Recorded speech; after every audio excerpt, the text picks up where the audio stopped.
नमस्कार, onstage institute में आप सभी का स्वागत है। हम लोग पढ़ रहे हैं आपका भारत के इतिहास।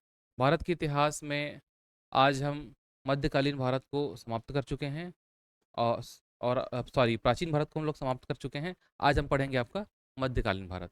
आज हमारा मध्यकालीन भारत का प्रथम दिन है ना? तो देखिए कुछ समय लगेंगे आपका और पूरे चैप्टर को पढ़ेंगे। ठीक है, चलो तो शुरू करते हैं। आप लोगों को मैंने बताया था कि मोहम्मद गौरी का आक्रमण हुआ भारत में, और सबसे पहला आक्रमण जो मोहम्मद गौरी का हुआ था मुल्तान के विरुद्ध था।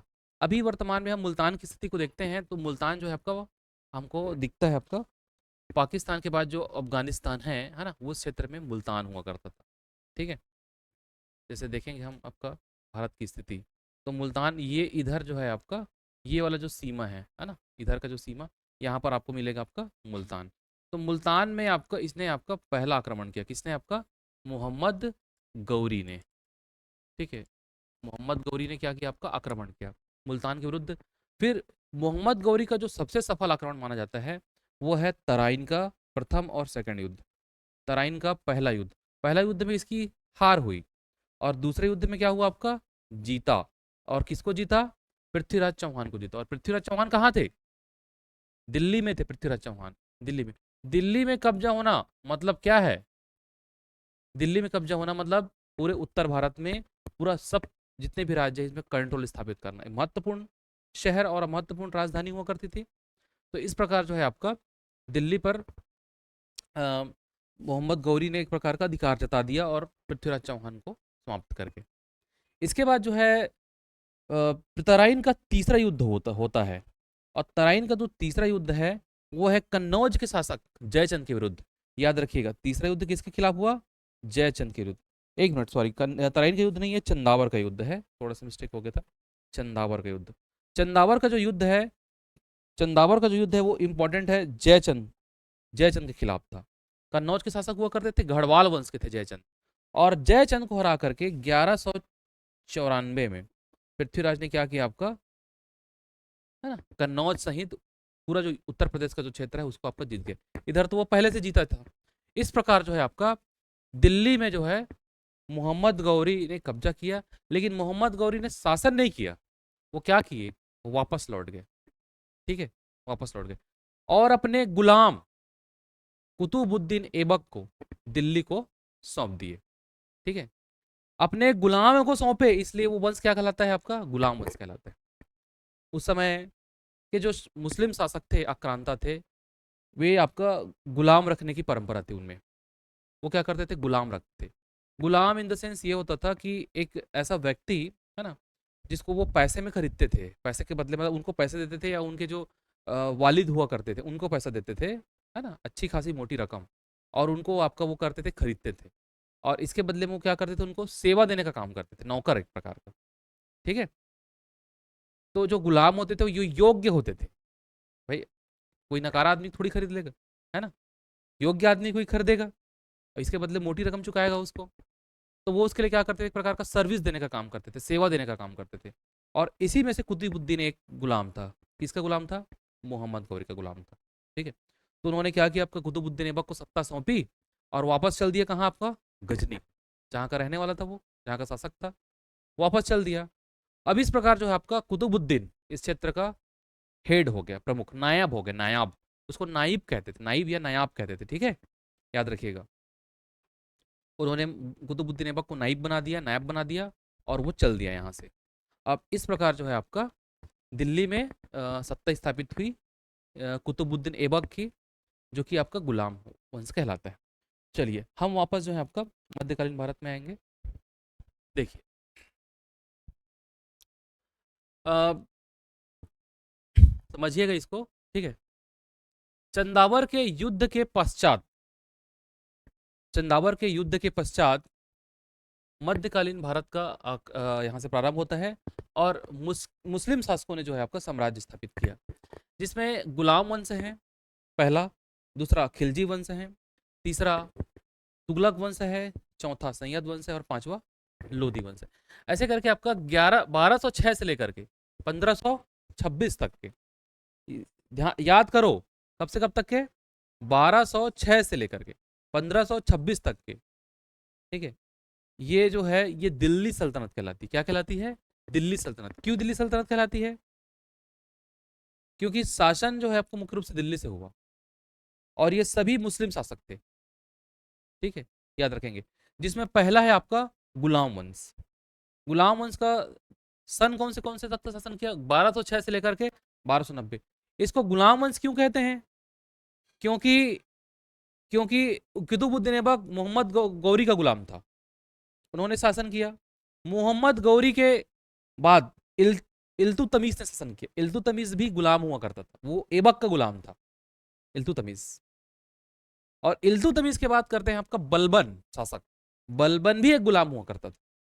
ठीक है, ऐसा नहीं कि इस बीच में बलबन का बेटा या इल्तुतमिश का बेटा या बेटी या फिर जो है कुतुबुद्दीन ऐबक का संतान ने शासन किया, ऐसा नहीं है। उन्होंने किया जरूर, लेकिन वो सक्सेस नहीं हुए, दिल्ली सल्तनत को चलाने में कामयाब नहीं हुए और अंततः उसको गुलामों ने ही चलाया।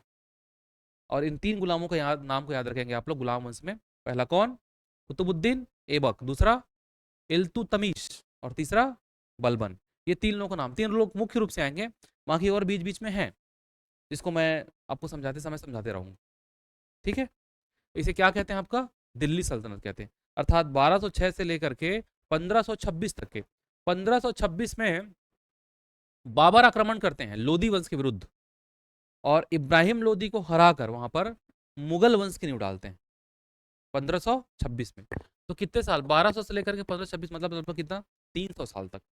300 साल तक के दिल्ली सल्तनत में गुलाम वंश ने 300 साल तक के दिल्ली में 5 वंशों ने शासन किया, जिसमें आपका पहला गुलाम वंश है, दूसरा खिलजी, तीसरा तुगलक, चौथा सैयद और 5वां जो है आपका लोदी वंश। ठीक है, यही समझ आया आप लोगों को? चलिए, ये मध्यकालीन भारत का पहला चैप्टर है। अब हम लोग पढ़ेंगे आपका दिल्ली सल्तनत। दिल्ली सल्तनत में जो पहली सत्ता स्थापित की उसने वो है आपका गुलाम वंश 1206 से लेकर के 1290। 1206 से लेकर के 1290। 1206 में पहली बार आपका कुतुबुद्दीन ऐबक दिल्ली का सुल्तान बना। ठीक है, लेकिन उन्होंने सुल्तान की उपाधि वगैरह धारण नहीं किया था। ये अपने आप को नाइब समझता था, एक प्रकार का मोहम्मद गौरी का दास या गुलामी समझता था। ये कभी इन्होंने मुख्य रूप से अपने आप को राजा सिद्ध नहीं किया है कि मैं राजा हूँ। ये एक प्रकार का प्रशासक की भूमिका में थे ये, है ना, कि मैं मोहम्मद गौरी का गुलाम हूँ, मैं दास हूँ और उनका प्रतिनिधि के रूप में मैं यहाँ शासन कर रहा हूँ। बाकी जो दिल्ली सल्तनत है या जो भी आपका राज्य है वो किसका है? मोहम्मद गौरी का है। ठीक है, और ये क्या नाम था इसका? कुतुबुद्दीन ऐबक।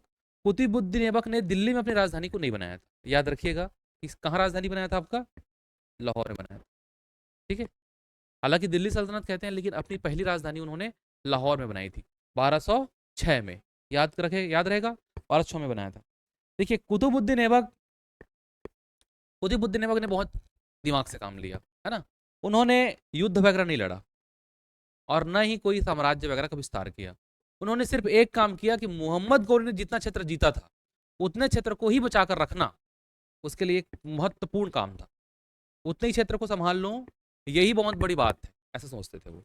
ठीक है, और उसी को ही जो है आपका बढ़िया संचालन करते थे वो कुतुबुद्दीन ऐबक। जो क्षेत्र जहाँ था उनका, उन्होंने कोई नया विस्तार वगैरह नहीं किया, इसमें काम करना चालू नहीं किया।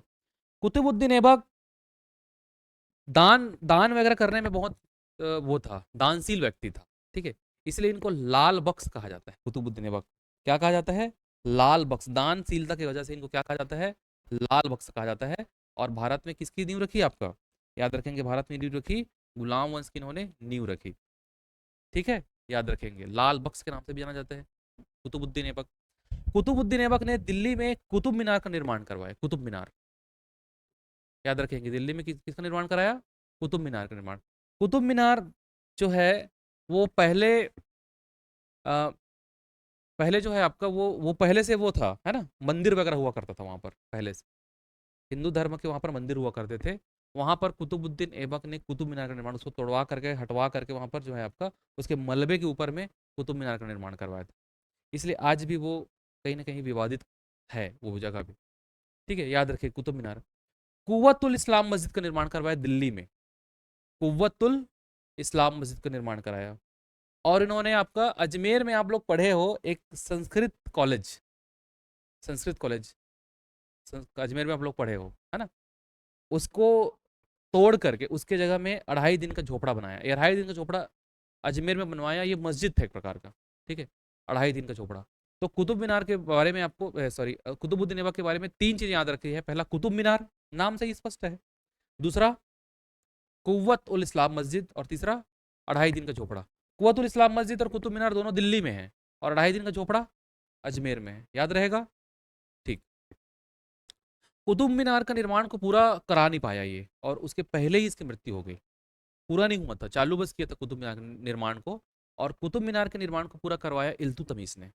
याद रखेंगे, ठीक है। दोनों चीज को याद रखना, चालू किसने कराया था, कुतुबुद्दीन ऐबक ने, और पूरा किसने कराया, इल्तुतमिश ने करवाया। ठीक, चलिए आगे पढ़ते हैं। है ना? इसके दरबारी कवि थे हसन निजामी। क्या नाम थे इसके दरबारी कवि के, हसन निजामी। याद रखिएगा, इनके दरबारी कवि का नाम क्या था, हसन निजामी था। इन्होंने की इनकी रचना का नाम क्या है, ताज उल मासिर। क्या है, ताज उल मासिर। दरबारी कवि का नाम क्या है, हसन निजामी। रचना का नाम क्या है इसका, ताजुल मासिर। ठीक, चलिए एक बार फिर से मैं रिवाइज कर रहा हूँ। कुव्वत उल इस्लाम मस्जिद का निर्माण कराया, 2.5 दिन का झोपड़ा बनवाया, और कुतुब मीनार का निर्माण काम चालू करवाया। दिल्ली में सत्ता स्थापित की, लेकिन राजधानी लाहौर को बनाया 1206 में। ठीक है।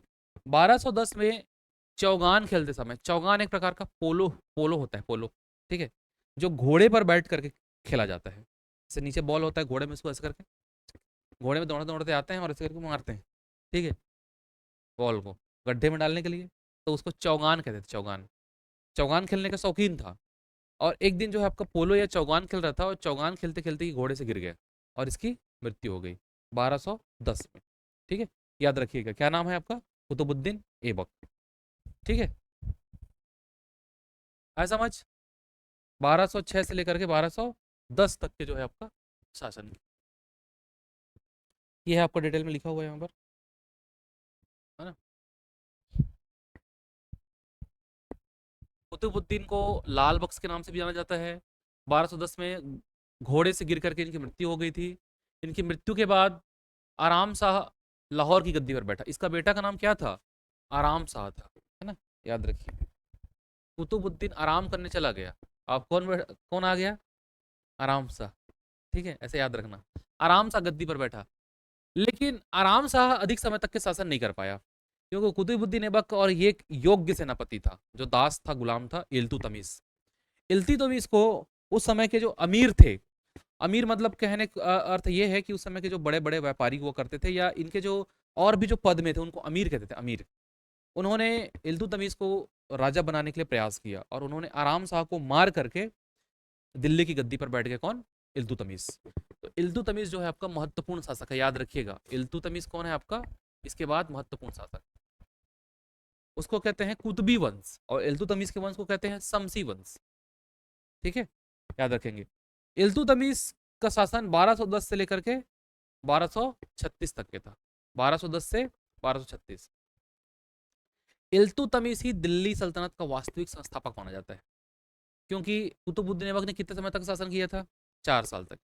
4 साल में कोई महत्वपूर्ण निर्माण काम भी नहीं करा पाया था, चालू बस किया था, और घोड़े से गिरकर उसकी मृत्यु हो गई थी। अधिक लंबा समय तक शासन नहीं किया, साम्राज्य का विस्तार वगैरह भी नहीं किया था। लेकिन इल्तुतमिश ने दिल्ली सल्तनत को पुनर्स्थापित किया। ठीक है, याद रखेंगे इल्तुतमिश को। इल्तुतमिश दिल्ली सल्तनत का वास्तविक संस्थापक माना जाता है। भारत में पहला मकबरा का निर्माण इल्तुतमिश ने किया, और इल्तुतमिश ने अपने जो प्रतिद्वंदी थे, जिसमें नाम प्रमुख रूप से आता है आपका यल्दौज का, कुबाका का, और आराम शाह का, सफलतापूर्वक दमन किया। ये यल्दौज और ये कुबाका और ये आराम शाह, ये कुतुबुद्दीन ऐबक के परिवार के लोग थे, जो कि शासन करना चाहते थे। लेकिन इल्तुतमिश ने क्या कर दिया, इसका, इन लोगों का दमन कर दिया। ठीक है, देख लो इल्तुतमिश का चेहरा होता है ना, इल्तुतमिश दमन कर दिया, और 40 गुलाम सरदारों का एक संगठन का निर्माण किया, जिसको क्या कहते हैं, तुर्कान चिहलगामी। परीक्षा में मोस्ट इंपॉर्टेंट प्रश्न, ठीक है। ये तुर्कान चिहलगामी क्या है, वहां के जो दिल्ली में जो लोग शासन में बहुत दखल रखते थे, ठीक है, उन लोगों का एक संगठन बनाया, तुर्कान चिहलगामी, शांत करने के लिए। जैसे शांत करने के लिए मंत्रिमंडल बनाते हैं, संसदीय सचिव बनाते हैं ना, उसी टाइप के है एक प्रकार का, है ना, कि भाई तुम्हारा भी सुना जाएगा। और उस संगठन को क्या कहते थे, तुर्कान चिहलगामी, ताकि कोई विद्रोह मत कर दे, कोई मेरे खिलाफ मत खड़ा हो जाए, है ना। ऐसे करके उनका एक संगठन बनाया था तुर्कान चहलगामी, कि मैं तो आप लोगों का ही आदमी हूँ, जो बताओगे आप लोग वही चलेगा, शासन मैं करूंगा, लेकिन तुर्कान चिहालगामी जो बताएगा जो बोलेगा वही होगी, ठीक है। ऐसे करके तो तुर्कान चिहालगामी की स्थापना की किसने? इल्तुतमिश ने। कब किया? आपका क्या था वो तुर्कान चिहालगामी? 40 गुलाम सरदारों का क्या था? एक संगठन था, बस इतना याद रखें। गुलाम सरदारों का संगठन तुर्कान चिहालगामी। तुर्कान चिहालगामी को समाप्त किया बलबन ने। बलबन किसी का सुनता नहीं था, बोले ये तुर्कान उनकान चिहालगामी को समाप्त कर, है ना। इसका मेरे को नहीं, ये इनसे इनका बात ही मेरे को नहीं सुनना है, ठीक है। क्यों? क्योंकि वो खुद ही तुर्कान चिहालगामी के सदस्य हुआ करते थे, ठीक है। तो जानते थे वो कि ये तुर्कान की चिहालगामी, मतलब जानते थे, अंदर की पोल को कहने करते ये है कि जानते थे अंदर की बात को, है ना। तो उन्होंने कहा कि जहां से वो निकले थे उसी को समाप्त कर दिए, तुर्कान चिहालगामी को। तो ये प्रश्न, दोनों प्रश्न आता है कि तुर्कान चिहालगामी जो 40 तुर्क सरदारों का एक संगठन था, उसको किसने निर्माण किया था? तो इल्तुतमिश ने। और समाप्त किसने किया, भी प्रश्न आता है, बलबन ने समाप्त किया था। दोनों चीजों को याद रखेंगे, ठीक है। क्या किया था आपने? उन्हें इक्ता प्रणाली लागू की थी। इक्ता, इक्ता प्रणाली के बहुत डिटेल में नहीं जाएंगे। इक्ता प्रणाली एक टैक्सेशन प्रणाली होती थी, जिसमें जो है आपका छोटे छोटे कुछ कुछ क्षेत्रों को मिला करके इक्ता बनाते थे, और उस इक्ते में इक्तेदार की नियुक्ति करते थे, और इक्तेदार के माध्यम से क्या करने का काम करते थे? टैक्स वसूल करने का काम करते थे। और इसके बदले में जो इक्तेदार को कुछ निश्चित भूमि या भूभाग या फिर उपज का एक निश्चित हिस्सा उनको दिया जाता था। तो इक्ता प्रणाली की शुरुआत की किसने? इल्तुतमिश ने। प्रश्न आता है एग्जाम में, इक्ता प्रणाली की शुरुआत किसने की? इल्तुतमिश ने की, ठीक है। प्रथम तुर्क सुल्तान था जिसने शुद्ध अरबी के सिक्के चलवाए, और अपने आर्थिक व्यवस्था में सुधार के लिए चांदी का टका और तांबे का जीतल नामक 2 सिक्के चलाए। याद रखिएगा, अपनी आर्थिक व्यवस्था में सुधार के लिए इन्होंने क्या किया? सिक्का का संचालन किया, सिक्का का, मुद्रा प्रणाली का वो किया, ठीक है, सूत्रपात किया। और तांबे का क्या चलाया? टक्का चलाया, और चांदी का जीतल चलाया। 1229 में, 1210 में शासन चालू किया था, लेकिन 1229 में बगदाद के खलीफा से खिलाफत प्रमाण प्राप्त किया। मतलब यह है कि एक प्रकार का कि मैं यहाँ का शासक हूँ। तो उस समय बगदाद का जो खलीफा होता है ना, वो पूरे विश्व में जितने भी मुसलमान हैं उन सबका क्या होता था? सबसे हेड माना जाता था, प्रमुख माना जाता था। बगदाद का जो खलीफा होता था, वो पूरे विश्व में जितने भी मुसलमान हैं वो सबका एक प्रकार का धर्मगुरु माना जाता था, बगदाद का खलीफा। उससे उन्होंने क्या किया? आपका प्रमाण पत्र प्राप्त किया कि मैं यहाँ का जो है आपका शासक हूँ, ऐसा करके, ठीक है। अपने कब? 1229 में। तो अगर ऐसा प्रश्न आएगा कि ऐसा कौन सा पहला शासक है जिसने बगदाद की खलीफा से प्रमाण पत्र प्राप्त किया था, तो कौन है वो? इल्तुतमिश है, याद रखेंगे, ठीक है। नासिर उल मिनोनिन की उपाधि उतना इंपॉर्टेंट नहीं है, नासिर उल मिनोनिन की उपाधि। नेक्स्ट जो है आपका, इल्तुतमिश के समय भारत में पहली बार मंगोल आक्रमण हुआ। ये मोस्ट इंपॉर्टेंट है, परीक्षा में आता है, ठीक है। मंगोल आक्रमण हुआ। अब मंगोल आक्रमण के बारे में थोड़ा सा मैं जो है आपका चर्चा कर देता हूँ आप लोगों को, कि मंगोल आपका आक्रमण कहाँ है। देखिए, भारत का मैप आप लोग देखोगे तो भारत के मैप में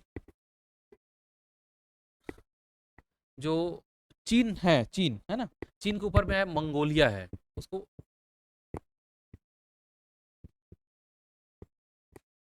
देखिए ये जो क्षेत्र है ना, ये आपका चीन है, यहाँ पर जो है आपका मंगोल है, मंगोल।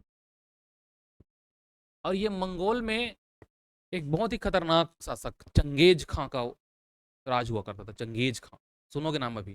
तैमूर लंग भी वहीं के शासक थे, चंगेज खां के। तो चंगेज खां ने जो है आपका, ऐसा शासक थे चंगेज खां जिसे पूरे पूरे मतलब आसपास के लोग जो थर्राते थे। मतलब चंगेज खां कहीं गया आक्रमण करने के लिए तो समझ जाओ उसकी खैर नहीं है।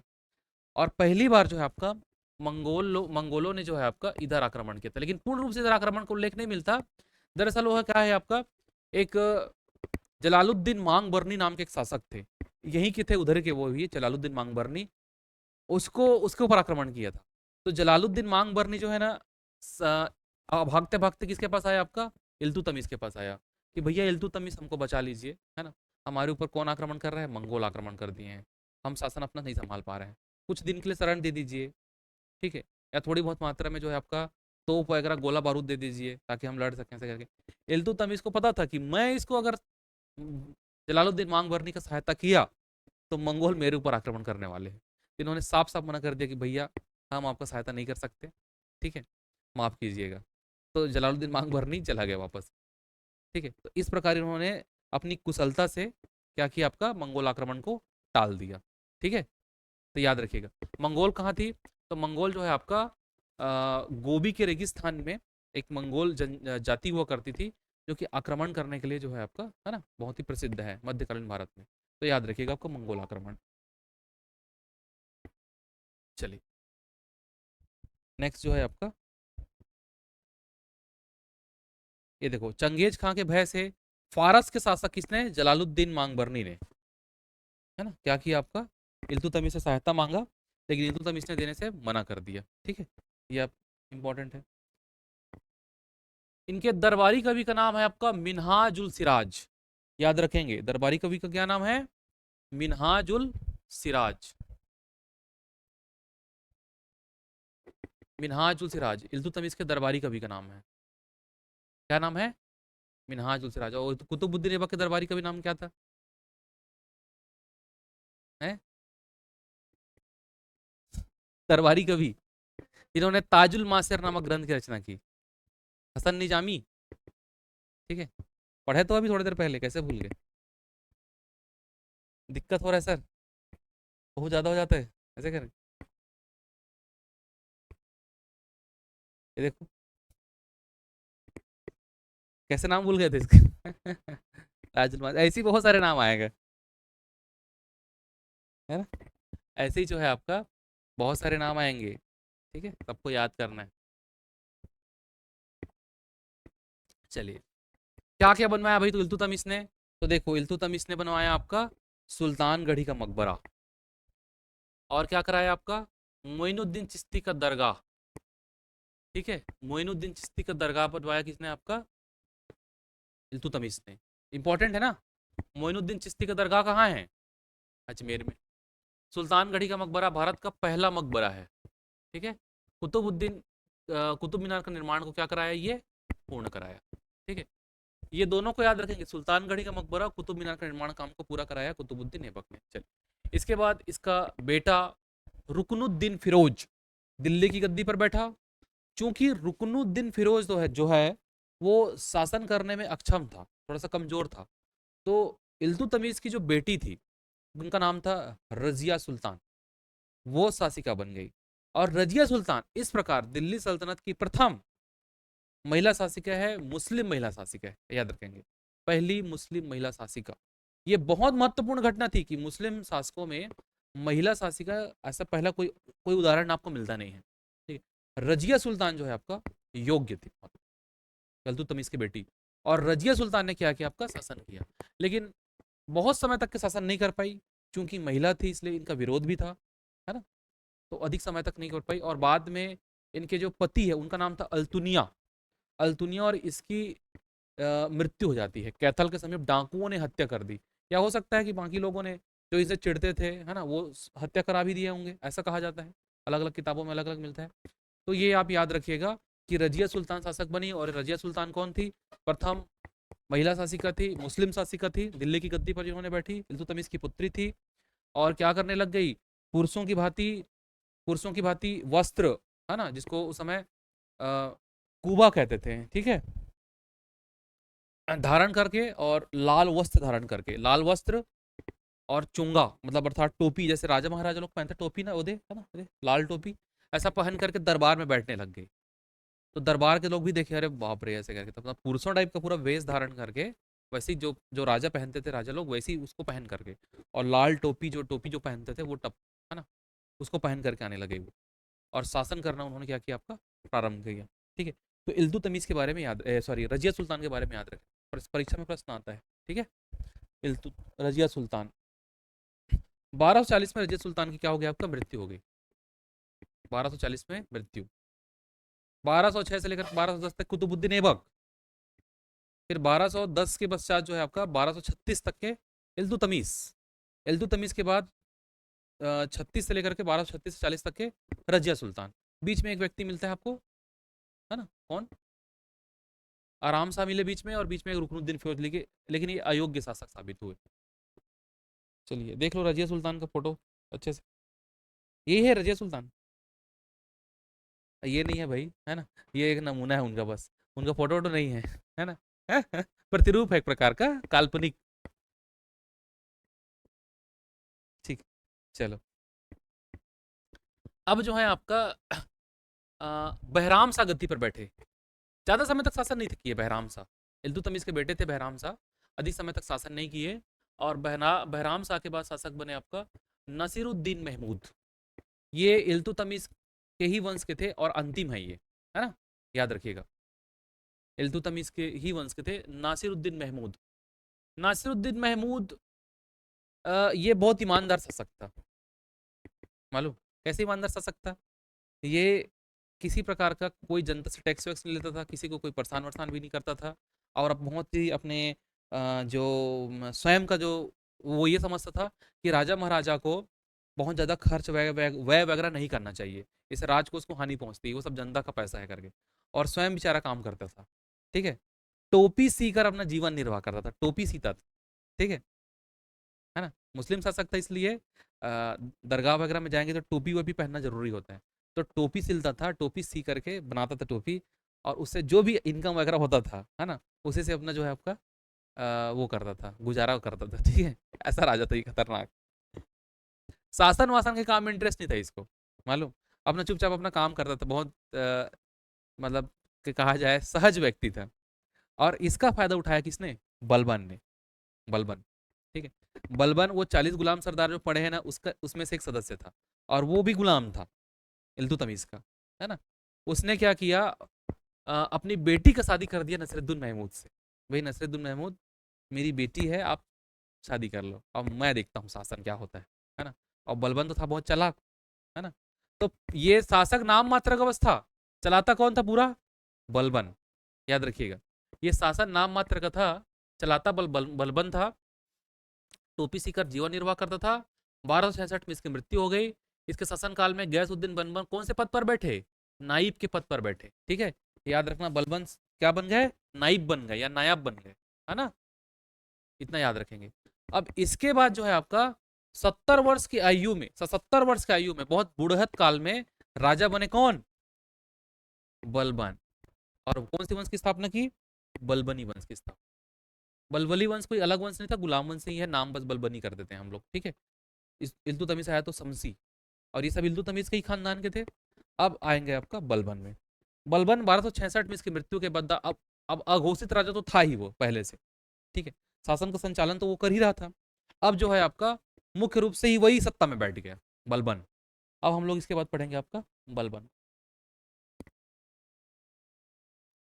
बलबन का जो मूल नाम था वो था बहाउद्दीन। क्या नाम था? बहाउद्दीन। बहुत इंपॉर्टेंट नहीं है, लेकिन फिर भी याद रखेंगे बलबन के बारे में, क्योंकि महत्वपूर्ण शासक है, ठीक है। तीन बताया था मैं, इल्तुतमिश, सॉरी कुतुबुद्दीन ऐबक, फिर इल्तुतमिश, और तीसरा बलबन। ये तीनों इंपॉर्टेंट शासक है गुलाम वंश के। बलबन का नाम, पूरा नाम था गयासुद्दीन बलबन। जब गद्दी पर बैठा ये, तो अपना नाम रखा गयासुद्दीन बलबन, राजा गयासुद्दीन बलबन, इस टाइप का, है ना। और ये अपना शासन का संचालन किया। इनका मूल नाम क्या था? बहाउद्दीन था। ये 40 गुलाम सरदारों का जो संगठन बना हुआ था, उसका ही ये सदस्य वो करता था। लेकिन शासक बनने के बाद इसी को सबसे पहले ही समाप्त किया, कि पहले इसी को समाप्त करो। ये जो है, जब तक कि मैं शासन यहाँ करते रहूंगा, तब तक बाकी लोग मेरे को काड़ी करेंगे, है ना, परेशान करेंगे। तो तुर्कान चिहलगांव को क्या किया? आपका समाप्त किया, ठीक है, याद रखेंगे। और इन्होंने स्वयं का एक सैन्य संगठन बनाया, उसको कहते हैं दीवान अर्ज। तो प्रश्न आता है आपका, दीवान अर्ज की स्थापना किसने की? किसने की? बलबन ने की, याद रखेंगे हिमांशु। दीवान अर्ज की स्थापना किसने की? बलबन ने की, ठीक है। और तुर्कान चिहलगामी को क्या किया? आपका समाप्त किया। ये शासन में लौह और रक्त की नीति का पालन करता था, लौह और रक्त, ठीक है, लोहा और खून। अर्थात ये है कि अगर मान लो जाए आपने कोई भी नियम को तोड़ा, तो आपको मृत्युदंड होगा, सीधा डायरेक्ट। एकदम कठोर नीति का पालन करता था अपने शासन में। इसी को कहते हैं लौह और रक्त की नीति। तो परीक्षा में आता है, लौह और रक्त की नीति का शासन के संचालन में कौन प्रयोग करता था? कौन? बलबन ने लाया लौह और रक्त की नीति का पालन। इन्होंने दरबार में सिजदा और पैबोस प्रथा की शुरुआत की। सिजदा और पैबोस। सिजदा का मतलब होता है कि कोई भी व्यक्ति अब दरबार में आएगा, तो पूरा जो है आपका ऐसा, है ना, चरण को छू करके राजा को क्या करेगा? प्रणाम करेगा। और राजा का पैर को क्या करेगा? चूमेगा, है ना। सिजदा और पैबोस, पैबोस का मतलब होता है पाँव को चूमना, ठीक है। तो देखना मध्यकालीन के शासकों में ऐसा है, पूरा ऐसे करके भूरा झुकते हैं और उसको प्रणाम करते हैं, इस टाइप का दिखाता है ना। तो याद रखिएगा, सिजदा और पैबोस प्रथा की शुरुआत किसने की? आपका बलबन। बलबन था गुलाम, गरीब आदमी शुरू में रहा था, है ना। गरीब, वो नीचे से बहुत ऊपर तक पहुंचा था, तो बोले मैं अब शासक बन गया, तो मैं अब दिखाता हूँ ना कि शासक क्या होता है। ऐसा टाइप की इसके मन में था पहले से, कुंठित तो होना है, कभी देखा था नहीं, है ना। तो याद करिएगा इसको, बलबन को। तो बर्बन ने तुहालगामी के, अच्छा दूसरा क्या है, ये फारस के जो राजघराना है ना, या फारस में जो चलता है, अरब फारस में, ईरान में, वहां पर एक नवरोज प्रथा चलती है। नवरोज त्योहार आज भी मनाया जाता है, फारसी लोग आज भी मनाते हैं नवरोज को, ठीक है, आज भी। तो उन्होंने नवरोज प्रथा काफी समय से बंद हो गया था, त्योहार वगैरह नहीं मनाते थे। इसके पहले के जो मुसलमान सरदार थे उन लोग नहीं मनाते थे नवरोज। तो फारस का जो त्योहार है नवरोज त्योहार, उसको फिर से मनाना चालू किया, संरक्षण दिया कि हम आज से मनाएंगे आपका नवरोज, इस प्रकार का। तो नवरोज त्योहार को चालू किया, ये परीक्षा में आता है नवरोज त्योहार को मनाने के लिए कौन, किसने आपको फिर से पहल किया? तो याद रखिएगा, बलबन ने किया। और अपने बेटे का नाम, फारस के जो शासक हुआ करते थे, कैमूर्स, कैकुबाद, ऐसे नाम से अपने बेटे का नाम रखा, कैमूर्स, कैकुबाद, इस प्रकार अपने बेटे का नाम रखा इन्होंने, ठीक है, फारस के। और और स्वयं जो है एक लाल महल बनवाया, लाल बंगला, लाल महल, है ना, दिल्ली में लाल महल बनवाया दिल्ली में, ठीक है। ये आप बलबन के बारे में याद रखें। चलिए, आज समझ बलबन कब से कब तक था शासन? 1266 से 1286। लेकिन पहले ही शासक, पहले तो नायब के पद पर था ही, महत्वपूर्ण व्यक्ति, बाद में स्वयं शासक बन गए, है ना, बलबन। बलबन के बाद जो है आपका, बलबन की मृत्यु हो गई।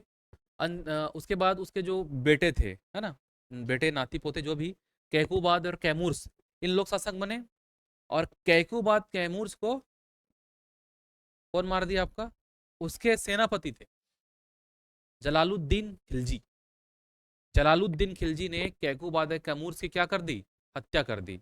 और इस प्रकार गुलाम जो वो है आपका वंश है, वो समाप्त हो गया। अब हम नए वंश के बारे में पढ़ेंगे, वो है खिलजी वंश। आगे समझ, गुलाम वंश में हम लोग 3 लोग पढ़ते हैं।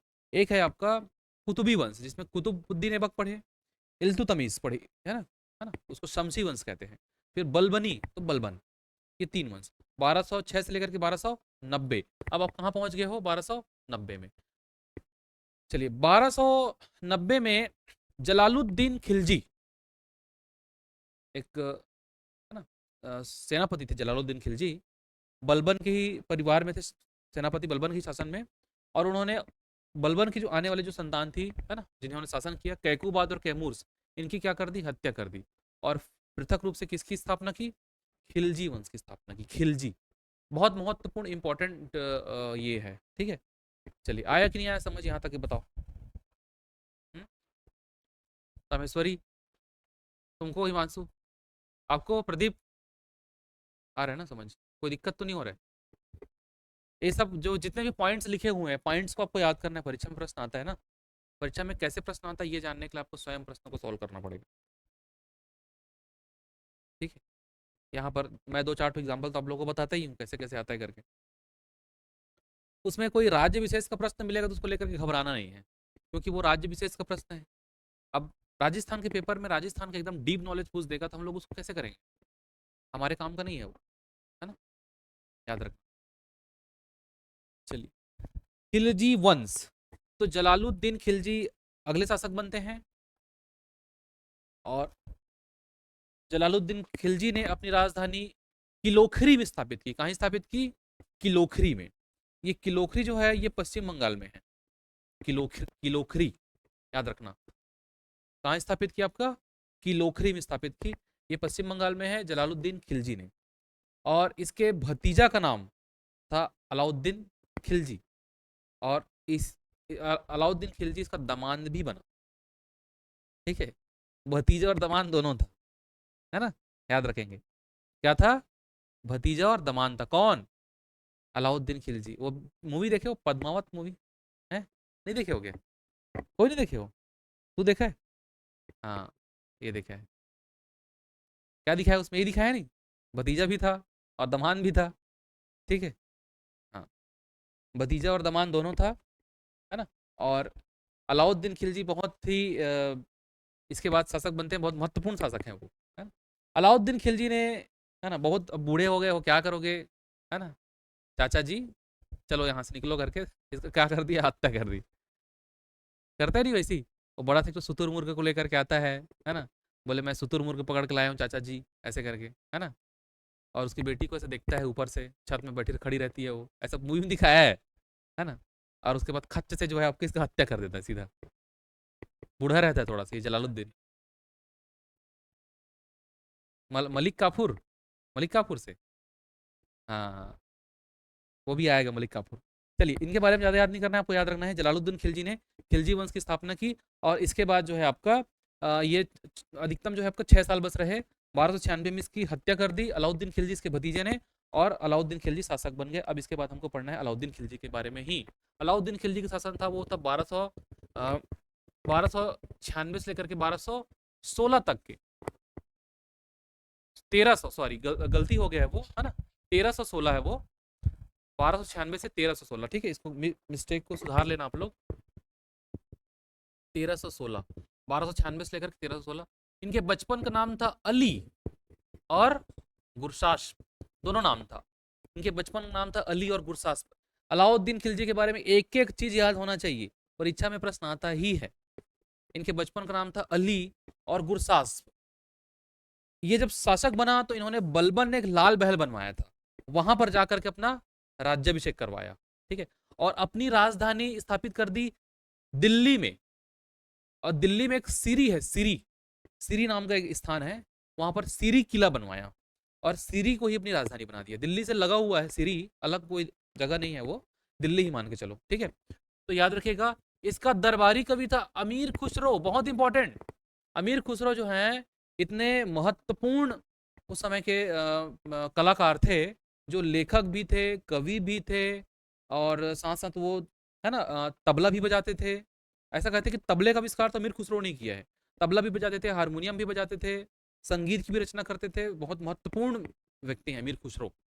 और उन्होंने 6 राजाओं का शासन देखा था अमीर खुसरो ने। अमीर खुसरो के बारे में अलग चैप्टर है आपका, है ना। उन्होंने 6 राजाओं का शासन देखा था अमीर खुसरो ने, और सभी शासकों के दरबार में वो रहा करते थे, ठीक है, अमीर खुसरो, याद रखेंगे, है ना। पुरानी जो गायकी है, गाने की जो शैली है, उसका बहुत सारा आपका सूत्रपात इन्होंने किया है अमीर खुसरो ने। तो याद रखिएगा, इसका दरबारी का कवि का क्या नाम है, अमीर खुसरो, ठीक है। इन्होंने मलिक काफूर को क्या बनाया, नायाब बनाया। मतलब जो स्थान बलबन का हुआ करता था उस समय, आप किसका हो गया, मलिक काफूर का, मलिक काफूर। लेकिन बलबन जो है आपका शासक बन गए थे, मलिक काफूर शासक नहीं बन पाएंगे, मलिक काफूर इनके अंडर में ही काम करते हैं, ठीक है, क्योंकि ये शक्तिशाली व्यक्ति था। और मलिक काफूर हिजड़ा था, ठीक है, हिजड़ा व्यक्ति था। और उनको, उन्होंने गुजरात अभियान जब किया था, गुजरात जब गया था वो, है ना, युद्ध लड़ने के लिए, वहीं से खरीद के लाया था 1000 दिनार में। कितने में, 1000 दिनार में। मैं बताया ना गुलाम रखने की परंपरा थी, तो 1000 दिनार में इसको खरीदा था, किसको, मलिक काफूर को। और मलिक काफूर बहुत ही क्रूर था, बोले मलिक काफूर इसकी हत्या कर दो, तुरंत हत्या, ठीक है। जैसे वो मूवी में दिखाया ना, बाहुबली में कटप्पा रहता है अपने मालिक के प्रति, और अपने जो भी शासन है उनके प्रति वफादार, है ना। बोले कटप्पा जाओ बाहुबली की हत्या कर दो करके बोलते हैं, तो बाहुबली की हत्या करें। तो वैसी टाइप का ये मलिक काफूर था इसके लिए, है ना। तो पौराणिक, सॉरी, जो ऐतिहासिक जो चरित्र है उसको थोड़ा सा आपको इमेजिन भी करना है, तभी याद रहेगा इतिहास और पढ़ने में रुचि लगेगी, तो बोर हो जाओगे। तो याद रखना मलिक काफूर, मूवी को देख लेना एक बार, यूट्यूब में थोड़ा सा मिल जाएगा आप लोगों को, है ना, थोड़ा सा इमेजिन हो जाएगा, इमेजिनेशन हो जाएगा। तो याद रखेंगे आपका मलिक काफूर एक हिजड़ा था, इसको 1000 दिनार में गुजरात अभियान के दौरान खरीदा था, इसलिए इसके मलिक काफूर का एक और नाम है 1000 दिनारी, ठीक है। क्या कहते थे इसको, 1000 दिनारी कहते थे, क्योंकि 1000 में इसको खरीदे थे, इसलिए 1000 दिनारी कहते थे। तो याद रखेंगे मलिक काफूर दिल्ली के निकट सीरी में अपनी राजधानी बनाई, और स्वयं को क्या उपाधि से विभूषित किया, सिकंदर सानी की उपाधि से विभूषित किया। भारत का प्रथम शासक था जिसने दक्षिण भारत में विजय अभियान किया। इसके पहले के जो मुस्लिम शासक थे उन्होंने दक्षिण भारत में कोई विजय अभियान नहीं किया है, ना तो बलबन ने किया था, ना तो इल्तुतमिश ने किया था, ना तो कुतुबुद्दीन ऐबक ने किया था। ये पहला ऐसा व्यक्ति है जो बैठे हैं दिल्ली में, ठीक है, लेकिन पूरे भारत पर शासन करने क्या करते हैं आपका, है ना, सपना देखते हैं ये, और करते भी हैं। ठीक है, ऐसा नहीं कि सपना बस देखेंगे, वो दिल्ली में बैठे बैठे पूरा ये क्षेत्र पे क्या कर लिया था आपका, कब्जा कर लिया था अलाउद्दीन खिलजी। ठीक है, पहले उत्तर भारत के राज्यों को जीता, पहले इधर सबको जीता, है ना, जीत करके पूरा कब्जा किया, फिर इस इधर जो है आपका पूरा को जीता अलाउद्दीन खिलजी। तो याद रखेंगे अलाउद्दीन खिलजी के बारे में कि अपने पास क्या रखी इन्होंने, स्थायी सेना थी। इसके पहले के शासकों ने स्थायी सेना नहीं रखी थी। क्या करते थे, छोटे छोटे सामंत हुआ करते थे या इक्तेदार हुआ करते थे, उनको लड़ाई लड़ने के लिए बुला लेते थे। ठीक है, पहले के शासक लोग क्या करते थे कि जगह जगह जो है आपका इक्तेदार या फिर सामंत वगैरह बना के रखे थे। जब उनको युद्ध लड़ना पड़ता था या कोई काम होता था तो क्या करते थे, सबको वापस बुला लेते थे, और बुला करके छोटी छोटी सबके पास टुकड़ियां होती थी, सेना, है ना, 100 200 400 लोगों की बुला लेते थे और सबको मिला करके युद्ध लड़ने जाते थे। लेकिन इन्होंने वैसा काम नहीं किया, बोले मैं किसी का जो है आपका, है ना, गुलामी नहीं करूंगा, मेरे पास खुद की सेना होनी चाहिए। ठीक है, तो खुद की विशाल सेना बनवाई, और विशाल सेना को प्रति महीने मासिक वेतन देना निर्धारित किया। और जब मासिक वेतन देगा और अच्छे क्वालिटी के घोड़े खरीदे, और घोड़ों को खरीदने के पश्चात दाग एवं हुलिया प्रथा शुरू की। कौन सी प्रथा, दाग और हुलिया। दाग मतलब घोड़े को दागना, घोड़े को एक निश्चित सील टाइप का दागा जाता था, ऐसे करके सील लगाया जाता था। इससे यह फिक्स हो जाता था कि घोड़ा कहाँ का है, राजा का है घोड़ा। ठीक है ना, सेना का घोड़ा है ये। पहले क्या करते थे, सैनिक लोग अच्छी क्वालिटी का जो घोड़ा होता था ना, उसको बेच देते थे, मालूम, बेच के पैसा ले लेते थे, और एक आठ खच्चर वच्चर को, गधा को ले आते थे, खराब क्वालिटी घोड़ा को ले आते थे, है ना। तो इसमें क्या होता था आपका, युद्ध में दिक्कत हो सकती थी। तो इनको पता चला कि सैनिक लोग तो घोड़ा को महंगा महंगा कीमत में बेच देते हैं, और बेच करके जो है आपका पैसा ले लेते हैं, ऐसे करके। इन्होंने बोला घोड़ा को दागो, उन्होंने एक सील बनवाया, बोले घोड़े को सील लगा दिया। अब वो घोड़ा कहीं दिख गया, अगर बेचते बुचाते या किसी के पास मिल गया, तो वो फिर वो सैनिक की खैर नहीं थी। और सैनिकों के लिए हुलिया बनाया, हुलिया ड्रेस कोड, यही ड्रेस को पहनना है आपको, है ना, ऐसा किया। तो इस प्रकार जो है उन्होंने हुलिया और दाग प्रथा चालू की, और स्थायी सेना रखी। पहली बात तो याद रखना है। अब स्थायी सेना रख ली, हुलियम दाग प्रथा कर ली, तो बहुत ज्यादा किसकी आवश्यकता पड़ेगी, पैसों की आवश्यकता पड़ेगी। तो इन्होंने क्या किया आपका, बाजार नियंत्रण प्रणाली लागू किया। बाजार नियंत्रण, बोले जो टैक्स चोरी करता है बाजार में उसको पकड़ो। जो मूल्य नियंत्रण लागू किया, बोले कोई कोई कम तौलता है उसको भी पकड़ो। और उन्होंने पूरे राज्य में ढिंढोरा पिटवा दिया, ठीक है, कि अगर किसी को कोई कम तौला, अगर मान जाए एक पाव अगर कोई कम सामान दे रहा है, तो उसके शरीर के एक पाव काट के जो है आपका निकाला जाएगा। एकदम कठोर बाजार नियंत्रण प्रणाली, खतरनाक। और बाजार नियंत्रण प्रणाली में अधिकारियों की नियुक्ति भी किया। ठीक है, जो लोग सिर्फ जो है बाजार में घूम घूम के देखा करते थे, या ऐसा जो है आपका वो किया करते थे, है ना, कि कोई गलत तो नहीं कर रहा है, इस प्रकार। जैसे अशोक ने धर्म महामात्र की नियुक्ति की थी ना, धर्म के प्रचार प्रसार के लिए, इन्होंने बाजार और मूल्य नियंत्रण को कठोर बनाने के लिए वहां पर अधिकारियों की नियुक्ति की। तो इसका बाजार नियंत्रण प्रणाली अलाउद्दीन खिलजी का बहुत इंपॉर्टेंट है, याद रखना, परीक्षा में आता है कि बाजार नियंत्रण प्रणाली किसने प्रारंभ किया था, तो अलाउद्दीन खिलजी ने प्रारंभ किया था। ठीक है, चलिए याद रहेगा आपका, है ना। अलाउद्दीन खिलजी ने पहली बार ऐसा ये शासक था जिसने विजय अभियान चालू किया दक्षिण भारत में, और उत्तर भारत को ही जीता था। तो उत्तर भारत को जो जीता था उसको पहले हम लोग देख लेते हैं। उत्तर भारत के गुजरात को जीता। गुजरात को जब जीता तो वहां का शासक कौन था, कर्णदेव था। और कर्णदेव को हराया और मलिक काफूर को 1000 दिनार में खरीदा, इसलिए उसको क्या कहते हैं, 1000 दिनारी कहते हैं। याद रखिएगा, मलिक काफूर को क्या कहते हैं, 1000 दिनारी कहते हैं। ठीक है, क्योंकि मलिक काफूर को खरीदा था। फिर आपका क्या हुआ, चित्तौड़ को विजय किया, चित्तौड़। और ऐसा माना जाता है, ठीक है, कि चित्तौड़ में शासक किसका था, रत्नदेव का था, और उसकी रानी का नाम क्या था, पद्मावती। किसी ने बताया कि पद्मावती जो है आपका, है ना, विश्व सुंदरी है। मतलब ऐसा माना जाता है कि विश्व में उसके जैसा कोई भी सुंदर नहीं है। तो इसको कहीं ना कहीं इसके मन में वो चीज़ें गलत भावनाएं आई है ना अलाउद्दीन के मन में, कि बोले इतनी खूबसूरत महिला के बारे में है ना मैं सुन रहा हूँ जो कि मेरे पास नहीं है, मैं यहाँ का क्या हूँ, आपका शासक हूँ, तो ये मेरे पास होनी चाहिए, ऐसा उन्होंने आपका मन बनाया और उन्होंने आक्रमण किया आपका कहाँ, चित्तौड़ में, ऐसा माना जाता है। ठीक है, ऐसा लिखा हुआ है पद्मावत में। पद्मावत, पद्मावत किसकी रचना है, मलिक मोहम्मद जैसी की रचना है। ठीक है, याद रखिए, मलिक मोहम्मद जैसी ने एक ग्रंथ की रचना की है, उसका नाम है पद्मावत। उन्होंने बताया है कि अलाउद्दीन खिलजी ने चित्तौड़ पर आक्रमण क्यों किया, पद्मावती को पाने के लिए किया था, और रत्नदेव को आपका हराया। मूवी देखिएगा कौन सी, पद्मावत, ठीक है, उसमें पता चल जाएगा आपको। ठीक है, चलिए, उसके बाद फिर रणथंबोर को विजय किया, वहां का शासक कौन था, हमीर देव था शासक। ठीक है, बस इतना ही जो है आपका उत्तर भारत का विजय। अब हम देखेंगे आपको दक्षिण भारत का विजय। दक्षिण भारत के विजय में आपका इसका मुख्य सेनापति कौन था, मलिक काफूर। अब मलिक काफूर को खरीद चुका था ये, कहां से, गुजरात से खरीदा था, तो बोले भाई तुम ही करोगे इसको लीड, दक्षिण भारत को, तो बोले ठीक है महाराज मैं ही करूंगा लीड। तो था क्रूर शासक, जहां भी जाता था राजा लोग पहले से डरने लग जाते थे, ऐसा माना जाता है। ठीक है, कि मलिक काफूर आ रहा है करके। मलिक काफूर ने देवगिरी का अभियान किया और वहां के शासक था रामचंद्र देव, उसको जीत लिया, और जीत करके शासन नहीं किया, उन्होंने वार्षिक टैक्स लगाना चालू कर दिया। दक्षिण भारत को जीता था ना तो ज्यादा समय लोग शासन नहीं किए, दक्षिण भारत को क्या कर दिए, टैक्स लगा दिए, कि आप जो है इतना निश्चित टैक्स हमको हर साल देंगे प्रति वर्ष, हम यहाँ शासन नहीं करेंगे, शासन आप ही करिए, क्योंकि लंबा दूर हो जाता था ना इनके लिए। तो याद रखिएगा, तेलंगाना का विजय किया, तेलंगाना का विजय किया, और तेलंगाना में प्रताप रुद्र देव थे, काकती वंश के थे प्रताप रुद्र देव, इनकी राजधानी थी वारंगल, और इन्होंने जो है आपका स्वयं का मूर्ति बनवाया, और स्वयं की मूर्ति बनवा करके उनको जो है आपका जंजीर से बांध दिया और मलिक काफूर को भिजवा दिया। ठीक है, कि मैंने आत्मसमर्पण कर दिया है। ठीक है, किसने, वारंगल के शासक ने तेलंगाना विजय, याद रखिएगा। छत्तीसगढ़ का संबंध जुड़ता है इससे ना, काकती वंश से, छत्तीसगढ़ का काकती वंश संबंध जुड़ता है। इसको जब हटा दिया यहाँ से सत्ता से ना, तो काकती वंश के राजा थे अन्नम देव, उन्होंने बस्तर पे आक्रमण किया और बस्तर को अपनी राजधानी बनाया।